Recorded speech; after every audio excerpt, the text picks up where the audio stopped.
progressive rock fan. Like, I grew up singing Genesis, like Peter Gabriel era, and Yes and Rush, obviously. I got a lot of my metal influence from bands like Vital Remains and Cradle of Filth, and, you know, a lot of that stuff that I started getting really into when I was like an angsty 13-year-old. I feel like having a contrast between Vital Remains and Cradle of Filth really helped me expand my range because I wanted to sound like both of them. Everything I listen to is like hair metal, like Kiss, Motley Crue, Ozzy, stuff like that. But drumming wise, Nile, Bleeding Through, As I Lay Dying, Flesh God Apocalypse, Cradle of Filth, Dimmu Borgir.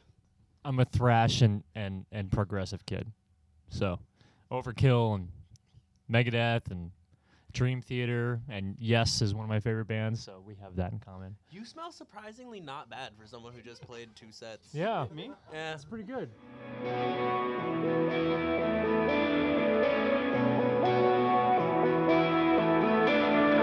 We kind of decided to go with like the tried and true science fiction concept of artificial intelligence gaining consciousness or sentience and deciding to wipe out the human race. And so you have the 3 Proponent For Sentience songs that are based entirely in that science fiction concept, and then connective tissue between those songs that is based somewhat in reality. You have songs like All Hail Science that, like, you know, kind of note on the scientific achievements, and then you have songs like Of Mind and Matrix that touch back to the concept that are like more based on, like, you know, artificial brain gaining consciousness and all that kind of stuff. So it was just a lot of fun to write about both actual scientific advancements in the field of robotics as well as sick science fiction.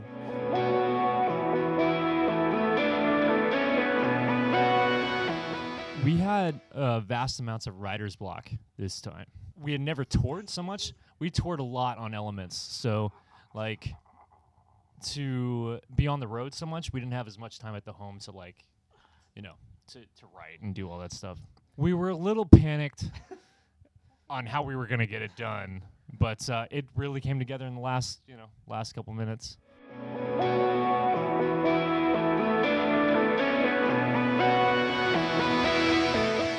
We were talking about having a guest vocalist for a long time, and originally we threw out a whole bunch of people's names. We threw out Travis Ryan, we threw out Nurgle. Nurgle, please. But we settled on Speed. In fact, like, Speed's one of my favorite vocalists of all time. So, and then Riles and I got together, did some vocal parts. We got together and wrote the part for Speed. And Proponent 3. Yeah, we wrote that part together, and then he just performed. Well, he added a lot of the harmonies and, like, all that crazy 3-part harmony where he does the fucking "This combat play." Like, that's all him. It blew my mind when I heard it. But yeah, so we got together and wrote that part and then sent it to him, and he sent us back amazing content.